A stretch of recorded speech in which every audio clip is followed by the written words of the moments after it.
Boa noite, caros ouvintes. Estamos começando nesta sexta-feira, 2 de janeiro de 2026, em nome do Pai, do Filho e do Espírito Santo, o programa Kairos Tempo de Graça, de número 1002. Eu sou Paulo Miziari e ficaremos juntos até às 9h30 da noite, nos 1.600 kHz AM da Rádio 9 de Julho.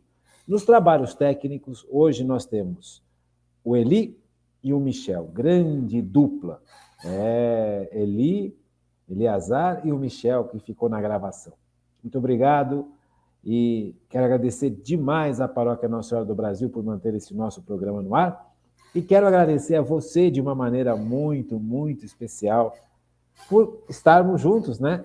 Esse ano novo, graças a Deus, começando o ano. Então, nós vimos no programa do dia 31, do dia 1º e no dia de hoje, percebemos que saiu um pouquinho do roteiro, né? Nós, no tempo do Natal, nós preparávamos no primeiro bloco o tempo do Advento, nós fomos estudando, nos preparando para a chegada do Natal. Agora, nesses programas, né, de Ano Novo, tanto o programa do dia 31, quanto o programa de ontem, como o programa de hoje, fazem parte de um contexto um pouquinho diferente. Então, no tempo do Natal, era o Advento e o resumo. Nesses 3 programas agora, tanto de dia 31, dia 1º e dia 2º, dia 2, nós não estamos seguindo esse roteiro. A partir de amanhã, nós voltaremos para o nosso resumo, né? O resumo dos pontos principais, porque o programa mudou de horário, e eu quero deixar todo mundo no mesmo patamar. Então, já estamos terminando, logo, logo nós vamos terminar o resumo, que nós começamos lá na mudança do programa. E depois desse resumo, nós vamos estudar o último ponto desse estudo sobre o Catecismo da Igreja Católica, dessa formação sobre o Catecismo da Igreja Católica, e depois vamos, se Deus quiser, começar a estudar a história da Igreja. E no estudo da história da Igreja, eu quero ver se a gente consegue trazer um elemento que nós não estudamos no catecismo, que é a Trindade Santa. Compreender o sentido do grande mistério que é a Trindade Santa. Então, eu espero que durante a nossa formação sobre a história da Igreja, a gente possa também continuar aprendendo muitas coisas sobre os dogmas da Igreja. Então, o bonito da história da Igreja é justamente por causa disso, que a gente vai vendo o que aconteceu no passado, como aconteceu no passado, como que Deus agiu em favor da Igreja, como Deus protegeu a Igreja, como Deus amparou a Igreja, como Deus santifica a Igreja. E aí nós vamos compreendendo, ao longo da história, como é que esses grandes dogmas, por exemplo, Trindade Santa, foi sendo desenvolvido, foi sendo compreendido. Que não é uma magia, não é uma coisa assim, pá! Não, existe aqui um processo, existe aqui um conceito, existe aqui uma série de coisas que é lindo da gente aprender, do que é possível aprender sobre esses grandes mistérios. Por quê? Por que eu estou falando isso? Porque no programa de hoje, que é o programa do dia 2 de janeiro de 2026, ontem nós vimos sobre a Virgem Maria. Dia 31, nós falávamos um pouquinho como que a gente analisa o ano que passou, pelo prisma de Cristo, não é? Não sei se você lembra do programa, mas eu acho que é importante. O programa 1000 foi muito importante para mim, e é importante essa análise. Como é que a gente analisa o ano que passou, com a lente adequada, com a visão adequada, e com o parâmetro adequado. O parâmetro é Cristo. A gente costuma analisar as coisas cujo parâmetro acaba sendo cada um de nós. Eu acabo analisando alguma coisa a partir do meu ponto de vista, a partir da minha... Mas é necessário que o parâmetro na nossa vida seja elevado, de acordo com o parâmetro de Cristo. E nesse dia 2, por que no dia 2 e não no dia 1? Que nós vamos falar agora como que eu espero este ano novo, o que eu espero que aconteça nesse ano novo, na minha vida, o que eu ponho, o que eu ofereço a Deus para esse ano novo, o que eu espero deste ano novo. Por que eu não falei isso no dia 1º? Porque o dia 1º é um dia de guarda, é um dia de Nossa Senhora, é o dia da gente se colocar diante da Virgem Maria, sobre a proteção da Virgem Maria, sobre a orientação da Mãe de Deus e da nossa Mãe. Então, de certa forma, o programa do dia 2, ele é uma sequência do programa do dia 31. Então, se você não participou do programa do dia 31, faça favor, assista ao programa do dia 31.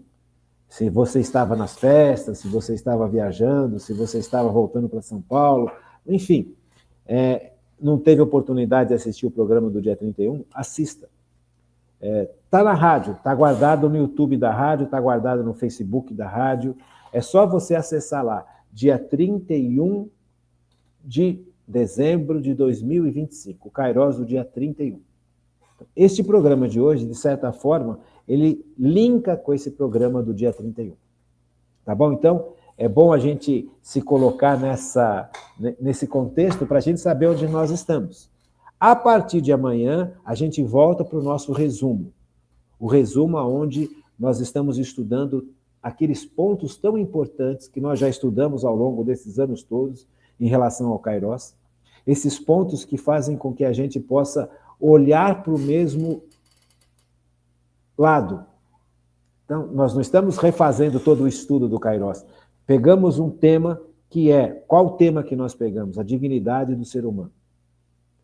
E nesse tema, dignidade do ser humano, nós desenvolvemos todo esse resumo que estamos fazendo desde quando mudou o horário do programa. O foco sempre é a ação do Espírito Santo. Então, esse resumo nós terminaremos. A partir de amanhã, a gente retorna esse resumo, a esse estudo, né? A esse resumo. Para quem não participou, é estudo. Para quem já participou, é resumo, é recordação. E aí nós estaremos prontos para estudar e compreender a importância da oração que Jesus nos ensinou. E depois de terminar a oração que Jesus nos ensinou, nós vamos começar a estudar a história da igreja. E eu espero que esse estudo da história da igreja seja possível, não de uma forma pesada, não de uma forma angustiosa, não. A ideia do estudo sobre a história da igreja é uma ideia para a gente se debruçar em cima de grandes pontos, de grandes conceitos, de grandes fatos que marcaram profundamente a história da igreja. Você percebe? Grandes aprendizados vêm para nós daí.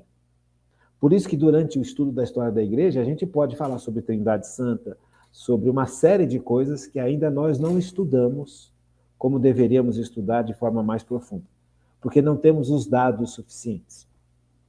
Por exemplo, só para a gente ter um exemplo de quando nós estivermos estudando lá na história da igreja, por exemplo, os primeiros séculos, o grande foco da Igreja Católica foi confirmar a divindade de Jesus Cristo. Jesus Cristo, verdadeiro Deus e verdadeiro homem.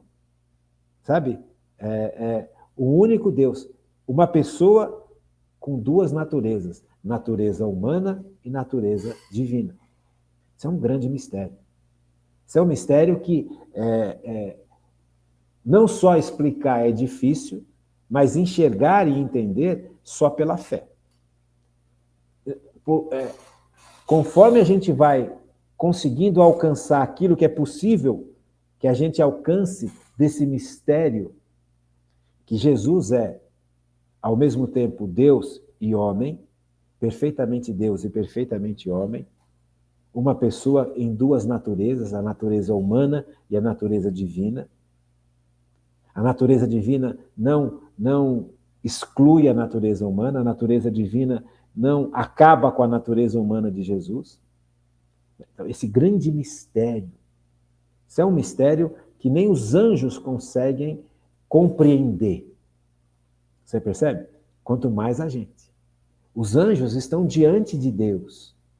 Então, quando eles veem Jesus Cristo, eles veem Jesus Cristo como Jesus Cristo é. Verdadeiro Deus e verdadeiro homem. Veja, nem os anjos são capazes, que têm uma inteligência superior à nossa, são capazes de ir muito além desse mistério. Eles captam algo disso, mas não conseguem abranger todo esse mistério. Percebe? Isso é muito importante. Chama união hipostática.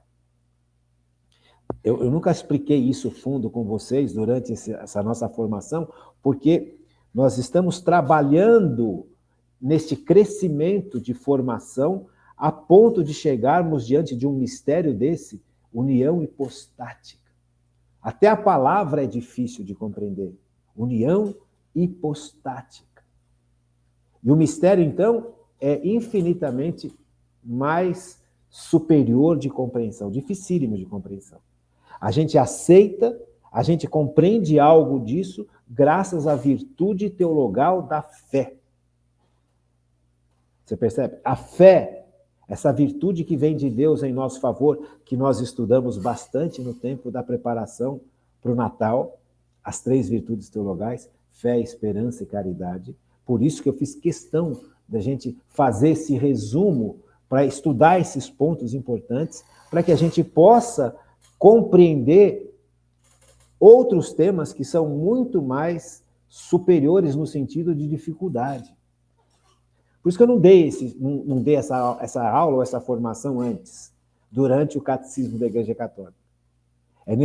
Foi necessário a gente passar por todo o catecismo, terminar o catecismo, começar a história da Igreja, e nessa história da Igreja a gente vai percebendo como que a Igreja foi compreendendo esse mistério, esse e outros. Veja, quantas heresias nos primeiros séculos surgiram contra justamente esse grande mistério que é a união hipostática. Ou seja, Jesus Cristo é verdadeiro Deus e verdadeiro homem. Uma série de heresias foram apresentadas à Igreja, que ora analisavam Jesus só como homem, ora analisavam Jesus só como Deus, nunca Deus e homem ao mesmo tempo, ora analisavam Jesus só como uma imagem de Deus. Veja, uma série de erros gravíssimos, que não olhavam para Jesus da forma adequada, não encaravam Jesus da forma adequada, verdadeiro Deus e verdadeiro homem. E a Igreja foi defendendo Jesus, a partir dos santos padres. E aí você vai compreendendo como é que a Igreja guardou e compreendeu essa verdade tão profunda e tão difícil. Tá? Então, eu não tenho pretensão de explicar tudo, de explicar todos os passos. Não, é a gente compreender os pontos importantes. Você pega, por exemplo, São Leão Magno. São Leão Magno, ele defende esses conceitos. São Tomás de Aquino, lá na frente, depois também defende esses conceitos. Santo Agostinho também defende. Aí você vai percebendo as defesas, você vai percebendo o que esses santos compreenderam e ensinaram para a gente sobre não só esse mistério, mas sobre outros grandes mistérios. Então, é importante que a gente tenha essa perspectiva. Por isso que alguns me perguntam, por que você não falou sobre Trindade Santa e sobre união hipostática ao longo da formação do Catecismo da Igreja Católica? Porque nós precisamos muito mais dados para ter o mínimo de compreensão sobre isso, porque é mínimo. Nós estamos diante de mistérios. Como é que Deus pode ser um Deus só em 3 pessoas? Percebe? São conceitos tão profundos, são verdades tão profundas, são realidades tão profundas, tão existenciais, mas que ultrapassam muito e em muito a nossa capacidade de compreensão, a nossa capacidade humana de compreensão. Então é necessário realmente a ação da graça que nos santifica e a ação da graça que santificou os grandes expoentes, os doutores da igreja, os padres, as doutoras da igreja, que iluminados pelo Espírito Santo compreenderam melhor esses mistérios e ensinaram para a gente, e todos esses ensinamentos estão guardados na Igreja Católica. Você compreende como isso é importante? Então, não dá para você, nessa formação inicial que tivemos, durante esses anos, sobre o catecismo da Igreja Católica, que a gente abrangesse temas tão profundos assim. Falta a base. Agora, terminado o estudo primordial do catecismo da Igreja Católica, nós poderemos, durante o estudo da instituição da Igreja, né? Durante o estudo da história da Igreja, porque a Igreja foi instituída. Sabe, eu vejo alguns estudos sobre a história da Igreja e, de repente, os caras já começam a falar sobre os Atos dos Apóstolos, em que os apóstolos já estão trabalhando e evangelizando. Espera um pouquinho. Veja, quem instituiu a Igreja? Jesus. Então, eu preciso entender o tempo de Jesus, eu preciso entender a história de Jesus, eu preciso entender uma série de coisas para olhar o momento em que Jesus institui a igreja. Pedro, tu és pedra e sobre ti eu vou erguer a minha igreja. Eu preciso olhar para Jesus, compreender aquele sistema que ele vivia, compreender aquela realidade que ele estava mergulhado, porque a igreja passou a ser pública no momento em que recebeu a ação do Espírito Santo, Pentecostes, que era uma festa judaica. Então, como é que eu vou entender a história da igreja se eu não tenho uma perspectiva mais profunda de Cristo? Então, esse estudo da história da igreja, eu peço a Deus com muito amor no meu coração, mas com muita humildade, que Deus, por favor, me derrame sobre mim a luz do alto para que eu possa oferecer de forma digna esse estudo, oferecer de forma amorosa esse estudo, sem pretensões. Eu não tenho pretensão de ser mestre de nada, gente. Eu não sou mestre de nada. Eu sou um leigo como você. Eu sou um leigo como você que é leiga. Mas eu sou um leigo que fui crismado. Eu sou um leigo que eu me coloco, tento me colocar nas mãos de Deus, tento me colocar sob o amor de Deus e deixar que este fogo tome conta do meu coração. Então, eu não tenho pretensão dessa nossa história da igreja, no estudo da nossa história da igreja, fazer um doutorado, um pós-doutorado, um pós-mestrado. Não, nós vamos ver pontos importantes, fatos importantes, pessoas importantes, mas não tenho a menor pretensão de esgotar esses temas. Então, isso é o básico que nós precisamos ter para que o amor que nós temos pela igreja cresça, que o amor que nós temos por Jesus cresça, que o amor que nós temos pelo Deus Pai cresça, que o amor que nós temos por Deus Espírito Santo cresça, que o amor que temos pela Virgem Maria cresça, por São José, pelos apóstolos, pelo Papa, pelos Papas, São Pedro, o primeiro Papa. Então, é por aí, entende? Não tenham pretensão de doutorados, pós-doutorados e mestrados.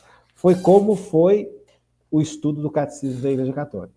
Sem grandes pretensões, mas com muito amor, com muita dedicação, com muita garra, com muita correção, sabe? Correção, não falar bobagem, não falar o que não está definido no catecismo. Deixa eu pegar o catecismo aqui, para te mostrar o catecismo, sabe? Não falar o que não está no catecismo. Ah, eu acho, eu penso, eu sinto. Não. Nós estudamos o catecismo da Igreja Católica. Nós não estudamos o que eu acho, o que eu penso, o que eu sinto. Nós estudamos o catecismo da Igreja Católica. E a mesma coisa eu pretendo fazer com a história da Igreja. Sabe? Dentro dos parâmetros de leigos. Sabe? Nós não somos sacerdotes, nós não seremos, talvez, alguns de nós possam vir a ser sacerdotes, mas nós não somos. Então, o sacerdote, quando ele for estudar a história da Igreja, eu espero que ele possa estudar mais aprofundado do que nós vamos apresentar aqui. Mas nós vamos apresentar de forma bem aprofundada. Espero que os sacerdotes, quando estudem a história da Igreja, tenham a chance de aprofundar mais do que nós estamos aprendendo, ou que nós iremos aprender. Tá bom? Então, só para a gente se colocar no tempo e no espaço, porque vocês estão percebendo que esses 3 últimos programas estão um pouco fora desse contexto que nós estamos trabalhando desde o tempo do Advento, né? Desde o começo da mudança de horário do programa, tá bom? Este ano que começa. Começa esse ano e todos nós fazemos sempre, como sempre, propósitos. Eu acho que isso é interessante. Propósito de ano novo. Qual que é o propósito de ano novo? Esse ano eu vou emagrecer, este ano eu vou fazer mais esporte, esse ano eu vou fazer um estudo, vou fazer um curso, eu vou fazer uma especialização. Propósitos. Propósitos de ano novo. Veja, tem alguma coisa a má nisso? Claro que não. A questão básica é muito semelhante à questão do dia 31. Como é que eu analiso o que passou no ano passado? Pelo prisma de Cristo. Não pelos olhos da tristeza, da amargura, da raiva, tudo aquilo que nós falamos no dia 31. Agora, qual que é o propósito para mim neste ano? É só material? É só humano? Ou esse propósito de uma vida nova, o parâmetro também não tem que ser Jesus Cristo? Eu acho que tem que ser Jesus Cristo. Aqui começa essa postura nova. A Bíblia fala uma coisa muito interessante para a gente. Eu vou falar o trecho e você vai pesquisar onde é que está esse trecho. Buscai primeiro o reino de Deus e sua justiça, e tudo mais vos será dado por acréscimo. Veja, o parâmetro que nós temos na igreja. Buscai em primeiro lugar. Buscai é um ato de esforço. É um ato é um exercício. É sair de si. É ter um trabalho, é ter um propósito. Buscai. Buscai em primeiro lugar. Em primeiro lugar. O reino de Deus e a sua justiça. E tudo mais vos será dado por acréscimo. Veja, ano novo, começo de vida civil, ano novo. Então vou emagrecer, vou comer menos, vou parar de fumar, vou beber menos, vou no seu... Vários propósitos. Todos eles têm lá a sua propriedade, todos eles têm lá o seu sentido, a sua lógica. Muito bom. Só que, espera um pouquinho. Qual que é o parâmetro? O parâmetro sou eu ou o parâmetro é Cristo? Isso aqui tem sido algo muito importante na minha vida, ultimamente. Uma das coisas que eu percebi o ano passado, dentre aquelas perguntas que a gente fez, né, que eu falei para vocês, que perguntas que nós podemos fazer, né? O que aconteceu o ano que passou, que não aconteceu no outro ano? Uma das coisas que eu percebo é exatamente essa. Eu não comecei o ano... não que eu não tenha começado o ano de 2025 junto com Deus e na igreja, não é isso. Eu comecei, dia 31 a gente foi à missa, dia 1º a gente foi à missa, então a gente começou em Deus. Mas veja, a questão aqui é um pouquinho mais íntima. O meu parâmetro deste ano novo é buscar Cristo. Buscar, em primeiro lugar, o reino de Deus e a sua justiça. Veja, nós vamos trabalhar esses dois pontos. O reino de Deus e a sua justiça. E tudo mais vos será dado por acréscimo. Esse tudo mais será dado por acréscimo, se der tempo, a gente fala hoje. Mas o grande problema é que quando o nosso parâmetro não é Cristo, a gente acaba buscando o tudo mais e esquece o reino de Deus e a justiça de Deus. Vamos entender? Então, eu não vou falar onde é que está esse trecho da palavra. Você vai procurar, porque eu acho que isso é um exercício importante para a gente se colocar na presença de Deus. Depois de termos vivido a missa do dia 31 e depois de termos vivido a missa do dia 1º. Terminei o ano indo à missa, terminei o ano de 2025 indo à missa e comecei o ano de 2026 indo à missa. Entendeu? Então, nós estamos aqui trabalhando uma realidade. Agora, essa realidade, ela não pode ser só um movimento físico, que é super importante. Desculpa pelo só. E a missa é o mais importante que nós temos.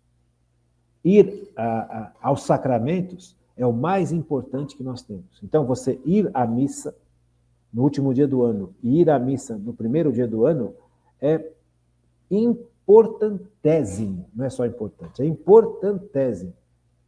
Tem gente que no último dia do ano cai de bêbado. Tem gente que no primeiro dia do ano está dormindo o dia inteiro porque caiu de bêbado no último dia do ano. São escolhas. Cada um faz a escolha que bem entende. O mundo faz escolhas e o mundo nos ensina a fazer as escolhas que o mundo quer que a gente faça. O mundo não nos dá liberdade. O mundo fala que quando nós seguimos o mundo, nós somos livres. Mentira deslavada. Mas é uma mentira deslavada. Quanto mais eu sigo o mundo, mais escravo eu me torno do mundo, mais escravo eu me torno das paixões e mais escravo eu me torno do pecado. Percebe? Então, aqui são posturas, são escolhas. Escolhas. Veja, o que vai pautar este ano para mim? Qual que vai ser eu vou olhar este ano e eu vou desejar que este ano seja um ano onde a conquista mais perfeita, mais feliz, mais proeminente, mais linda, mais importante seja encontrar Cristo. Você percebe? E aqui eu não posso falar isso da boca para fora. Porque senão fica um negócio falso. Fica um negócio hipócrita. Então, veja. A igreja nos dá um parâmetro para o ano que começa. Para todo o ano que começa. Porque cada ano que começa, debaixo desse parâmetro, buscai em primeiro lugar o reino de Deus e a sua justiça, e tudo mais vos será dado por acréscimo, ou em acréscimo. Quando você vive cada ano este parâmetro, esta meta a ser atingida, você vai percebendo que a cada ano é completamente diferente. Essa meta é uma meta de infinito. Ela não é, é todo ano igual. Não, não é. Cada ano você percebe que uma faceta para chegar nessa realidade de buscar primeiro o reino de Deus e a sua justiça e tudo mais vos será dado por acréscimo, vai precisar ser trabalhada. Porque isso não é automático. Você compreende? Então, se eu tiver como meta de ano, não só essas metas que todo ano as pessoas começam, nossa, esse ano eu vou fazer, essa de fazer regime, então, é batata. A partir do dia 2 eu começo o meu regime, porque tem o final do ano, tem as festas do final do ano, tem a ceia do final do ano, tem... Tá tudo certo, gente, faz parte da nossa história. Mas você já começa a perceber que esta meta de fazer o regime já furou. Porque não adianta a gente pôr a meta para o dia seguinte, para o outro dia. A meta tem que ser uma meta adequada. Bom, esse ano eu vou fazer regime. Então eu vou comer menos na ceia, eu vou comer menos no jantar, eu vou comer do ano novo. Eu não vou beber no ano novo. Por quê? Porque eu coloquei uma meta humana. Qual meta humana? Eu vou emagrecer, eu vou fazer regime. Só que eu vou começar o regime a partir de hoje, que já estou da ressaca do ano novo. Veja, a nossa meta humana já foi ralo abaixo. Já era. Já começou frustrado. Já começou mentiroso. Já começou mundano. Percebe? Qualquer meta humana que a gente coloca, vou ganhar mais dinheiro esse ano. Tudo bem. É uma boa meta. Mas para quê? Qual que é o motivo?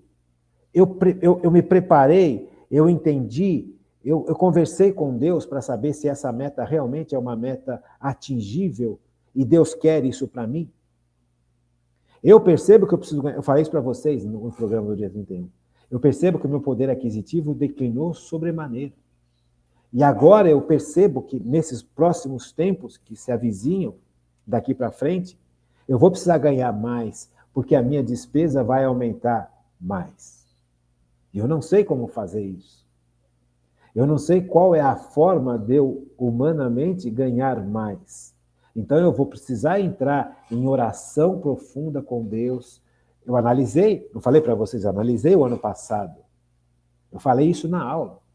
E é uma verdade. Então, eu preciso discernir na minha vida de oração os motivos que me levaram a ganhar tão pouco, ou a ganhar cada vez pior, ou a ganhar cada vez menos.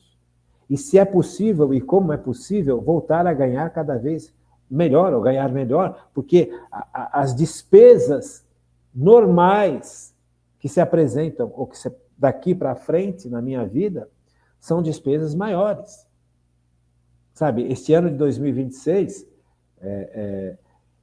o meu filho, o mais velho, está prestando vestibular. Eu não sei se já, nessa altura, né, se ele já entrou em alguma coisa, alguma faculdade. Eu não tenho dinheiro para pagar uma faculdade particular para os meus filhos. Mas eu estou vendo a luta do meu filho mais velho para entrar numa faculdade pública. Que luta, gente.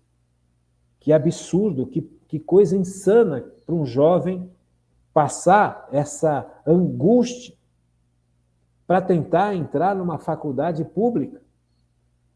Que coisa absurda, que coisa depressiva. E você não ter como oferecer para esse menino uma possibilidade de uma boa faculdade pública, de uma boa faculdade particular, é uma dor inacreditável. É um sentido de derrota humana, pessoal, minha. Sabe? E daqui a pouco vão ter mais 2, que os gêmeos vão terminar o último ano de colegial deles, e já no final de 2026 vão começar a prestar vestibular. E se não entrarem, vão fazer cursinho, como está fazendo o mais velho, para o outro ano tentar de novo. E de novo a angústia, a tristeza. Puxa vida, eu não consigo oferecer para os meus filhos, desculpa se eu chorar, espero não conseguir chorar, eu não consigo oferecer para os meus filhos a possibilidade deles terem uma faculdade boa particular, porque eu não ganho o suficiente. Então, veja, isso eu vou trabalhar esse ano em todos os sentidos.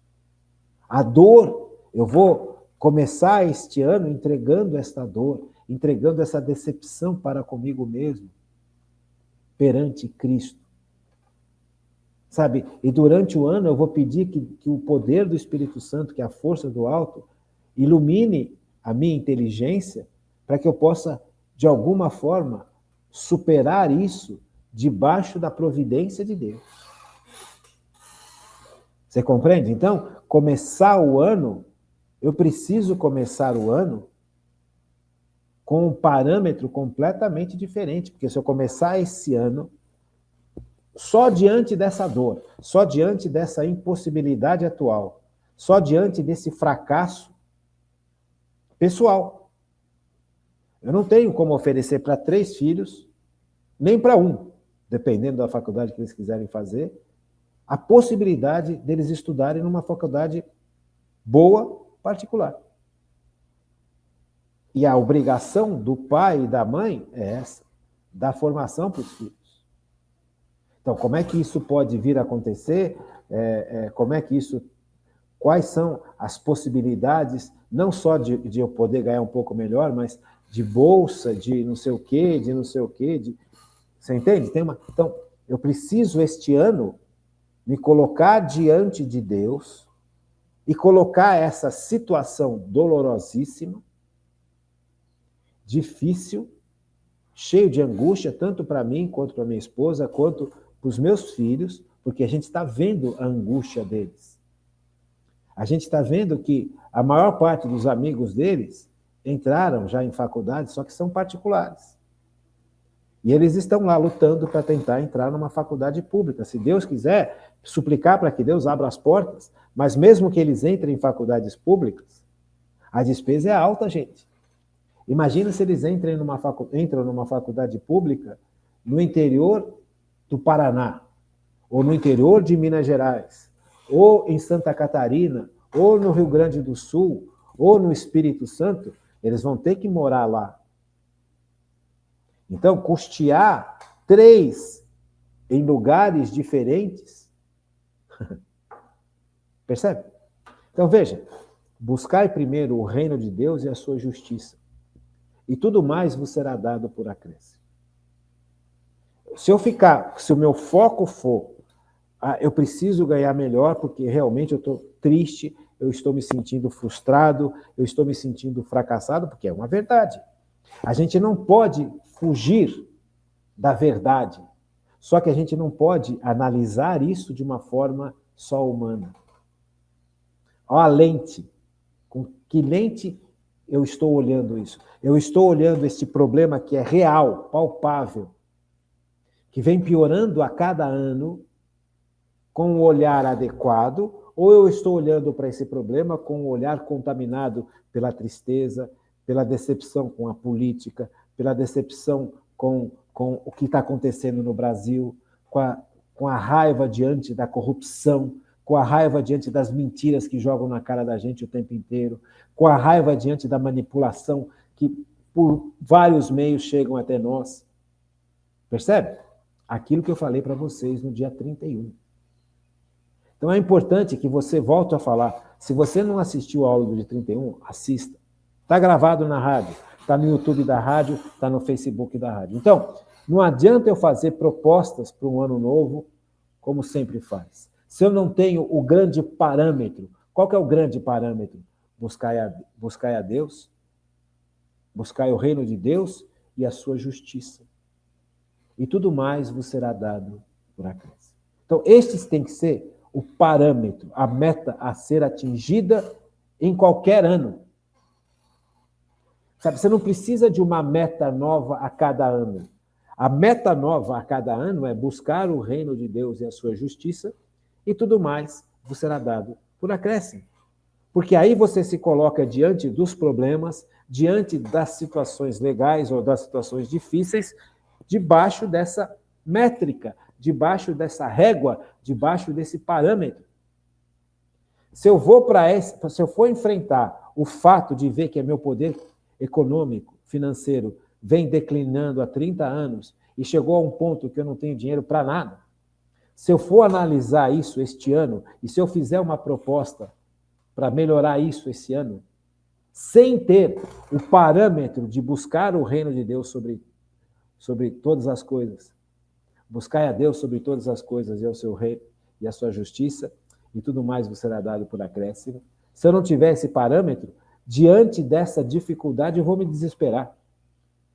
Porque eu já estou triste, eu já estou angustiado, eu já estou preocupado, eu já estou machucado no meu coração.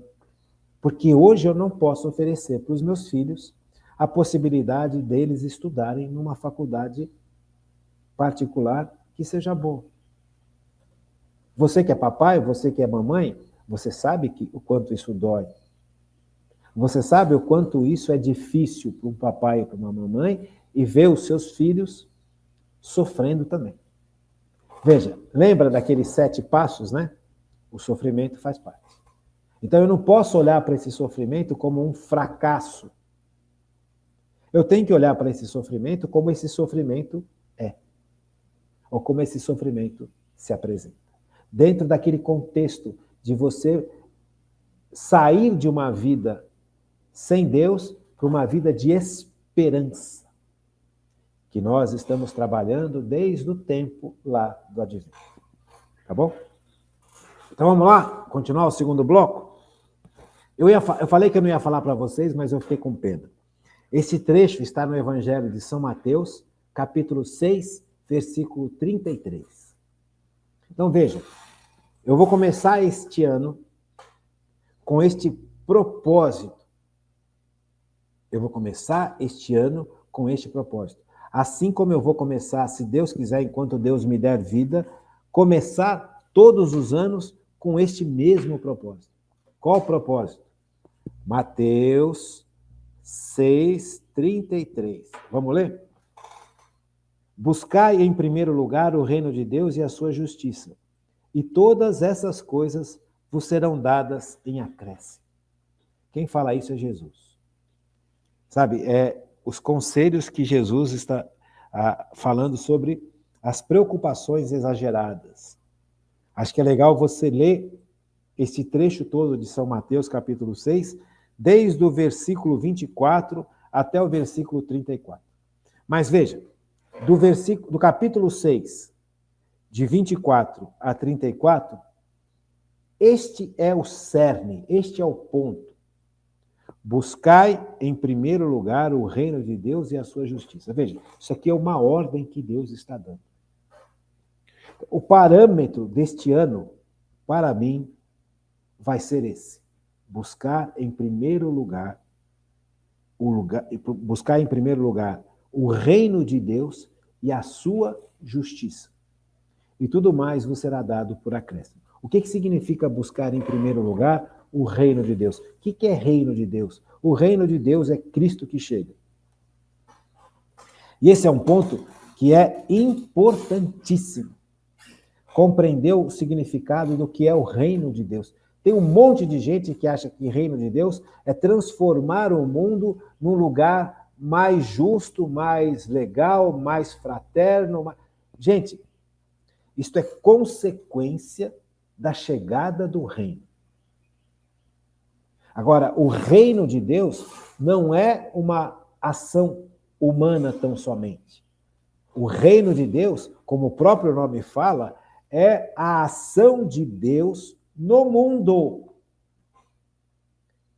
Você percebe? É Deus transformando o mundo a partir de Cristo, porque Cristo é quem traz o reino de Deus para a terra.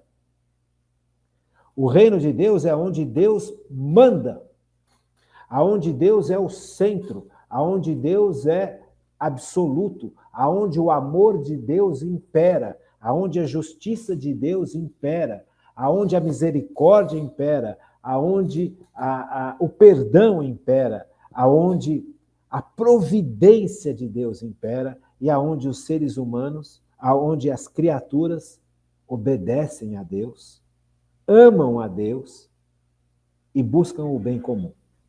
É o céu. O céu funciona assim. O céu vive sob o reino de Deus, sobre o império de Deus. Este império de Deus é um império absoluto, só que ele não é absolutista. Ele é puro amor, ele é pura justiça. Ele não é tirânico, ele não é corrupto. Então, o céu, diz o Salmo, o céu é o céu do Senhor, mas a terra ele deu aos filhos de Adão. Então, veja, no céu, quem impera é Deus. Quem impera é o amor de Deus. Quem impera é o poder de Deus. Quem impera é a providência de Deus. Deu para entender? Todas as criaturas que estão no céu, sejam as almas, né, e os anjos que estão no céu, estão sob o império, o reinado absoluto, não absolutista de Deus. Deu para entender? Isto em Cristo vem para a terra. O reino de Deus, aonde Deus reina, é que nós perdemos a compreensão do que é ser rei. Hoje a figura do rei é uma figura muito pálida. No máximo, os lugares que tem reis hoje são figuras decorativas. Os reis e rainhas que ainda existem nesse mundo, eles não têm mais o poder. Porque quando os reis tinham poder, eles tinham poder absoluto. Eles definiam as leis, eles julgavam, eles faziam tudo. Não tinha poder legislativo, executivo e judiciário. O rei tinha o poder desses três grandes grupos. Tanto do executivo, porque o rei executa, ele faz, ele manda, ele julga e ele faz as leis. Então, esses três tipos de poder poder executivo de fazer as coisas, legislativo de criar as leis e judiciário de julgar as pessoas, foi dividido em 3 grupos. Quando o rei e as rainhas existiam, o rei e a rainha é que tinham esses 3 tipos de poder. Eles executavam o que eles queriam, eles definiam o que eles queriam e faziam o que eles queriam, e julgavam as pessoas e faziam as leis. Entende? Então, nós não temos mais a perspectiva do que é viver sobre um reinado. Você teve na história da humanidade, você teve reis e rainhas que foram terríveis, injustos, brutais. Mas você também teve, durante a história, reis e rainhas que foram santos e santas. E a história não fala desses reis e rainhas que foram santos e santas. A história só nos mostra, olha aqui, a manipulação, a história só nos mostra, carrega nas tintas, inclusive, desses reis terríveis, desses reis brutais, dessas rainhas terríveis e dessas rainhas brutais. Então, a humanidade perdeu o sentido do que é rei e rainha. Então, quando você fala em reino de Deus, você está falando algo que nós não temos mais o contexto adequado de entender humanamente, quanto mais teologicamente. Então, quando você fala que o reino de Deus vai ser estabelecido nessa terra, é que a terra vai funcionar como o céu funciona. Entendeu? A terra vai funcionar como o céu funciona. E como que o céu funciona? O céu funciona a partir de Deus. Deus é o Criador, Deus mantém todo o universo funcionando, Deus mantém e possibilita o universo de existir e continuar existindo. Deus age através das leis físicas, químicas, matemáticas e tudo mais, tudo é criação de Deus. E possibilita a existência da matéria, porque Deus é imaterial. Então, nós estamos diante de uma realidade que nós perdemos completamente a noção. Então, o céu é o céu do Senhor. Quem impera no céu é Deus, que é amor, que é Pai, que é bondade perfeita, que é justiça perfeita, que é caridade perfeita, que é presença absoluta e perfeita. Então, quando você está diante de Deus, nós estaremos diante do infinito, porque Deus é infinito, mas não é um infinito amorfo, ele é um infinito de beleza, é um infinito de amor, é um infinito de justiça. Os atributos de Deus são infinitos e Deus tem esses atributos. E Deus derrama esses atributos. Então, quando nós estivermos no céu, nós estaremos mergulhados na felicidade plena, na bondade plena, na misericórdia plena, na justiça plena, porque Deus é isso tudo. E no amor pleno, e na paternidade plena, e no companheirismo pleno, na felicidade plena, porque Deus é tudo isso. E tudo no céu gira ao redor da vontade desse Deus, que é tudo isso. As criaturas que chegaram a este céu, as almas, e a Virgem Maria que está em corpo e alma, no céu, junto com todas as almas, e as almas que estão no purgatório, que um dia vão ao céu.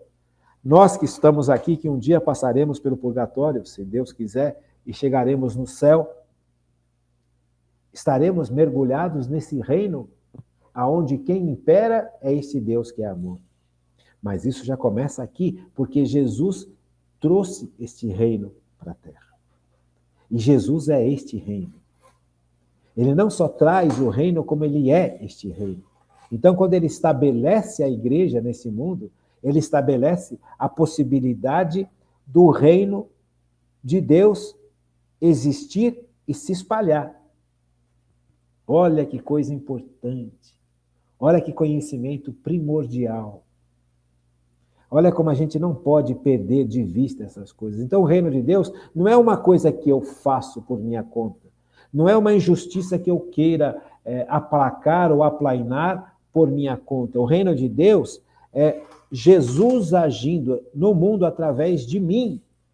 E como que Jesus age no mundo? Através da igreja. Jesus chega na minha vida através dos sacramentos, não vem num disco voador. Então, para o reino de Deus ser estabelecido neste mundo, eu preciso deixar que Cristo reine no meu coração. E o reinado de Cristo no meu coração vai refletir nas minhas atitudes, nas minhas decisões e nos meus atos. Percebe? Então, buscai o reino de Deus e sua justiça. Buscai em primeiro lugar o reino de Deus e a sua justiça, e tudo mais vos será dado por acréscimo. Ele é basilar de existência. Eu existo para isso. Como que eu vou fazer isso? É a missão que Deus dá para cada um de nós. Mas o básico do básico, e é isso, a gente não pode esquecer disso nunca. Então eu não posso começar um ano novo sem me relembrar dessa perspectiva, sem me relembrar dessa obrigação que eu tenho. E essa obrigação não me é pesada, essa obrigação é fonte de libertação. Veja, deu exemplo, um exemplo pessoal meu. Gente, eu abri meu coração para vocês. Eu estou diante de uma dor que é muito forte e que vem se crescendo. Não é porque eu pedi, não é porque eu não ganho mais dinheiro como eu ganhava, não é pelo dinheiro. É porque hoje eu não posso oferecer para os meus filhos algo que o meu pai ofereceu para mim. Porque eu cheguei numa fase da vida também muito difícil. Meu pai também chegou. Quando eu comecei a prestar vestibular, foi dificílimo. E eu só consegui fazer uma faculdade porque o meu pai teve o dinheiro para me sustentar na faculdade. Eu ficava o dia inteiro na faculdade, não podia sair para trabalhar. A minha faculdade de odontologia foi integral. E a faculdade integral foi cara pra caramba. O material que tinha que comprar é caro, os livros que tinha que comprar é caro, o instrumental é caríssimo. Veja, no final do tempo da minha faculdade, meu pai já estava passando por grandes problemas financeiros também. Mas ele conseguiu pagar uma faculdade para mim. Hoje eu não consigo pagar uma faculdade para o meu filho mais velho e para daqui 2 anos para os meus gêmeos, para os 3. E eu só consegui ser dentista porque o meu pai, junto com a minha mãe, junto com a família deles, me sustentaram na faculdade, em todos os sentidos. Só que hoje eu não posso oferecer para o meu filho isso. Isso para mim é uma dor inacreditável. É uma tristeza inacreditável. Como é que eu vou enfrentar uma situação dessa de verdade, não fazendo de conta, não fugindo dessa situação, não fingindo que essa situação não aconteça, não brincando e esquecendo disso. Não, eu vou tomar uma com meus amigos e esquecer esse problema. Como é que eu vou enfrentar isso de verdade se eu não estiver mergulhado nesse conceito básico de buscar o reino de Deus e a sua justiça? Gente, que dor, é uma dor impressionante. Eu não sei se para você tem essa dor, para mim tem. Eu acredito que você tenha dores e frustrações e tristezas reais, porque eu também tenho. Então está chegando um tempo, e está muito próximo, em que eu vou ter que lutar por isso também. Como que eu vou fazer? Eu não tenho a menor ideia. Eu tenho 64 anos de idade. Eu não tenho mais a força que eu tinha. Disposição eu tenho. Eu não tenho a força que eu tinha quando eu tinha 20, 30, 40 anos. Gente, eu perdi tudo. Gente. Não foi que eu não ganhei. Eu ganhei, só que eu perdi tudo. Foi um desastre. Eu não perdi porque eu fui mau caráter. Não, eu perdi porque foi em 2008, quebrou tudo e eu estava numa situação que eu não podia reverter. Então, tudo que a gente tinha aplicado foi embora, da noite para o dia. Foi má aplicação? Até então não era, porque essas aplicações eram o que sustentavam a família inteira. E aí? E aí que nós estamos sobrevivendo, com trabalho, com esforço, mas a gente percebe hoje que não é o suficiente para o que tem que fazer daqui para frente. Mas até aqui Jesus trouxe a gente. Até aqui os meus filhos tiveram a oportunidade de estudar numa excelente escola. Porque Deus, de certa forma, permitiu que eles tivessem bolsa. Se eu tivesse que pagar essa escola, nunca conseguiria pagar para os 3 o nível de escola que eles tiveram. Porque eu fiz questão, junto com a Flávia, que eles tivessem uma formação cristã, que eles tivessem uma formação moral, que eles tivessem uma formação humana adequada. Porque a profissão, você pode mudar. Você você resolveu ser psicólogo. Aí, no meio do curso, você fala, poxa, eu não quero ser psicólogo. Ou quando você começou a trabalhar, você fala, não era isso que eu queria, eu vou ser advogado. Você pode mudar. Agora, caráter, ou tem ou não tem. Moral, ou tem ou não tem. E isso você adquire com a família, isso você adquire na primeira infância, isso você adquire com os exemplos, isso você adquire com esforço. Então, veja, a ideia é essa, e Deus abriu as portas, porque a ideia era justa. Formar os filhos dentro de um contexto de hombridade, de moral, de cristianismo. É fácil hoje em dia isso, gente? Então, a gente vive, a Flávia e eu, a gente vive para isso, para que eles possam ter isso. Muito mais do que... Dinheiro a gente não tem, então não dá para dar carro, não dá para dar roupa não sei o quê, viagens muito... Não dá para... É vida pobre. Mas não é porque a vida é pobre que eles não vão ter moral, que eles não vão ser católicos, firmes. Sabe, jovens que vão à missa, que dobram o joelho, que confessam, que comungam.